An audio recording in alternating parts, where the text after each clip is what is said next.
Education channel पर आपका स्वागत है। हम पढ़ रहे थे 1857 की क्रांति। हमने नीमच, नसीराबाद, एरनपुरा, अवहा का विद्रोह, कोटा का विद्रोह ये सारे देख लिए थे।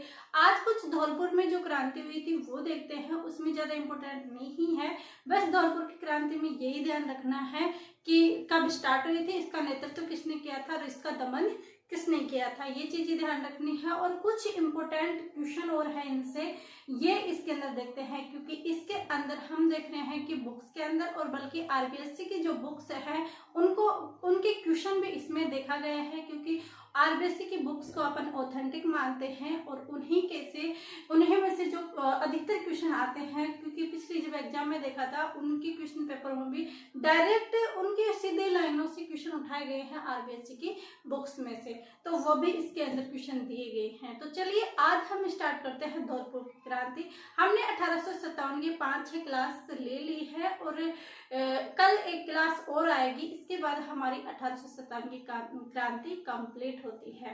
ऐसे ही हम आगे भी पशु परिचय की साइंस, इसके पशु पालन की जो टॉपिक्स हैं उनकी भी क्लास लेके आएंगे, उनका भी हम एनालाइज करेंगे, उनको भी पढ़ेंगे। लेकिन उससे पहले आपका काम बनता है कि आप हमें सपोर्ट दीजिए, अधिक से अधिक क्लासों को शेयर कीजिए, लाइक कीजिए। ऐसे करने से क्या है, हमारा उत्साह बढ़ेगा और हम क्या करेंगे, और भी क्लासेस लाने का प्रयास करेंगे और भी अच्छे एनर्जी के साथ आपको पढ़ा पाएंगे। आई होप हम जो पढ़ा रहे हैं वो आपको समझ में आ रहा होगा। तो आज हम देखते हैं 1857 की क्रांति में धौलपुर का विद्रोह। धौलपुर के विद्रोह में रामचंद्र ने नेतृत्व किया था, हीरालाल और देवा गुजर। धौलपुर में कौन आ जाएगा, रामचंद्र ने नेतृत्व किया था और हीरालाल और देवा गुजर ये इसमें आ जाएगा। धौलपुर का विद्रोह कब हुआ था, हमने देखा था कि कोटा के अंदर 15 अक्टूबर को हुआ था, उसके बाद धौलपुर में 27 अक्टूबर 1857 को हुआ था।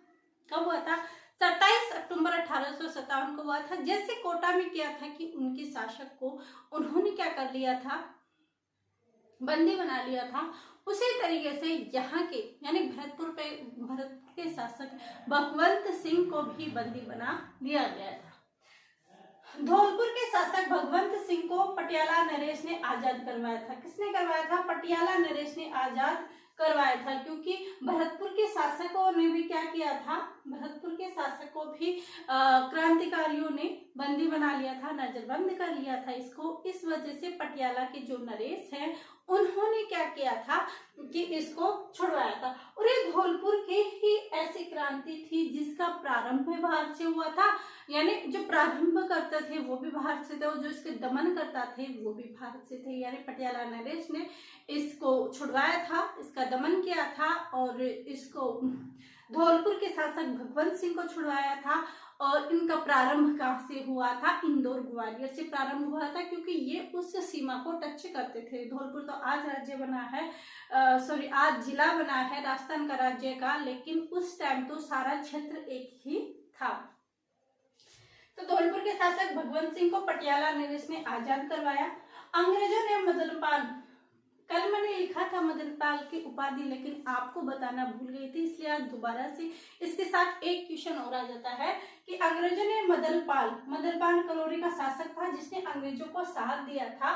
कौन सी उपाधि धारण की थी, इसी मदनपाल ने कोटा के नरेश को क्या, महाराणा राम सिंह को क्या कराया था, छुड़वाया था, इसी मदनपाल ने। और तब अंग्रेजों ने इसे क्या कहा, grand commander state of India का स्टार खिताब दिया। अंग्रेजों ने इसे क्या दिया, grand commander state of India star खिताब दिया, क्योंकि अंग्रेज यहाँ के शासकों को ऐसे उपाधियां ही देकर उनको खुश करते रहते थे, ताकि वो अपनी सेना इनको देते रहे, इनका साथ देते रहे। और यहाँ के शासक ऐसी झूठी बड़ाई करने से और ऐसा छलवा करने से भी प्रफुल्लित रहते, उन्हें सच्चाई का पता ही नहीं चलता कि अंग्रेजों ने उनके साथ कैसा धोखा कर रहे हैं कि उनको भी नहीं पता। तो वो ऐसी बातों पर ध्यान नहीं देते थे। अंग्रेज उनके साथ इतना धोखा करते, इन पर विश्वास भी नहीं करते थे, क्योंकि इनको उपाधियां दे देकर चाहते थे कि ऐसे उपाधि देते रहेंगे, क्योंकि इतना यहाँ का क्षेत्र था वो खुद तो संभाल नहीं पाएंगे। अगर वो क्षेत्र खुद ले ले और इनको भी इनकी दे दे तो भी अंग्रेजों को फायदा रहेगा, इसलिए अंग्रेज अपने स्वार्थ पत्र से इनको लालच देते रहते और ऐसे ही किताब की उपाधि देते रहते थे। तो इसलिए अगर पूछा जाए कि अंग्रेजों ने करौली के शासक मदन पाल को कौन सी उपाधि दी थी, तो आंसर क्या होगा, grand commander state of India star खिताब दिया था। और जयपुर के शासक राम सिंह सेकंड, वो कौन था, महाराज राम सिंह था। और यहाँ जयपुर के शासक राम सिंह सेकंड को कोटपुतली की जागीर दी। कहाँ की जागीर दी, कोटपुतली की जागीर दी। और उपाधि क्या दी, सितार ए हिंद की उपाधि दी। अगर क्वेश्चन आ जाए कि सितार ए हिंद की उपाधि किसको दी गई थी, तो जयपुर के शासक राम सिंह सेकंड को। अगर आ जाए कि grand commander state of India star खिताब किसने दिया था, अंग्रेजों ने दिया था। किसको दिया था, मदन पाल को। मदन पाल कौन है, करौली का शासक है। ऐसे आप ध्यान रखें, क्वेश्चन कैसे भी घुमा फिरा कर आए, आपको क्वेश्चन गलत नहीं करना है। क्वेश्चन बुक में से आते हैं, हमारे सिलेबस में से आते हैं, सिलेबस से बाहर एक भी क्वेश्चन नहीं जाता, बस समझने की आती है कि हम उस क्वेश्चन को समझते कैसे हैं। फिर है एकमात्र शासक जिसने राजस्थान से बाहर अंग्रेजों का साथ दिया, यानी ऐसा कौन सा शासक था जिसने राजस्थान से बाहर कहाँ, राजस्थान से बाहर पंजाब, कहाँ पर, पंजाब में अंग्रेजों का साथ किसने दिया था, तो ये आ जाए सरदार सिंह बीकानेर। ये क्वेश्चन आ चुका है कि ऐसा कौन सा शासक था या ऐसा कौन सा राजस्थान का शासक था जिसने अंग्रेजों का साथ दिया लेकिन राजस्थान से बाहर जाकर, यहाँ पर नहीं, राजस्थान के बाहर जाकर भी अंग्रेजों का साथ दिया, तो आ जाएगा सरदार सिंह बीकानेर। और सरदार सिंह बीकानेर ने जब अंग्रेजों का साथ दिया तो ये तो इनको प्रफुल्लित करने के लिए कुछ ना कुछ तो देंगे, कुछ ना कुछ तो उपहार देंगे, तो उसने क्या की, टिब्बी की जागीर प्रदान कर दी सरदार सिंह बीकानेर को। टिब्बी की जागीर अंग्रेजों ने दी थी। क्यों दी थी, क्योंकि इसने क्या किया था, पंजाब यानी राजस्थान से बाहर जाकर पंजाब जाकर अंग्रेजों का साथ दिया था। फिर है करौली के मदनपाल को अंग्रेजों ने तोपों की सलामी 17, ये आरबीएससी बुक्स और हिंदी ग्रंथ अकादमी बुक्स इसके अंदर अलग अलग दे रखा है, तो दोनों संख्या ध्यान रखिए 17 और 13 कि सलामी, तोपों की सलामी 13 या 17 की वृद्धि कर दी। किसकी, मदन पाल की। एक तो उपाधि दे दी, स्टार खिताब दे दिया, और दूसरा इनकी तोपों की सलामी में भी वृद्धि कर दी। कितनी, 13 या 17, 13 या 17 दोनों संख्या ध्यान रखना, क्योंकि अगर ये दोनों संख्या आ गई तो क्वेश्चन डिलीट होगा, और अगर एक आई तो आंसर सही होगा। तो कितना होगा, 13 या 17। भरतपुर के मेव एंड गुजरों ने विद्रोह किया। भरतपुर के मेव एंड गुजरों ने विद्रोह कब किया, 31 मई 1857 को, क्योंकि ये सोचे 31 मई 1857 को क्रांति होगी तो इन्होंने तब कर दी। तो भरतपुर के मेव एंड गुजरों ने विद्रोह कब किया, 31 मई 1857 को। राजस्थान में सर्वप्रथम अंग्रेजों की सहायता किसने की थी, ध्यान रखना यहाँ पर लिखा है सर्वप्रथम, क्योंकि मारवाड़ के तख्त सिंह ने भी अंग्रेजों की सहायता की थी, टोंक के वजीरुद्दौला ने भी सहायता की थी, और उदयपुर के स्वरूप सिंह ने भी सहायता की थी। लेकिन राजस्थान में सबसे प्रथम सर्वप्रथम किसने की थी, सरदार सिंह बीकानेर ने भी की थी।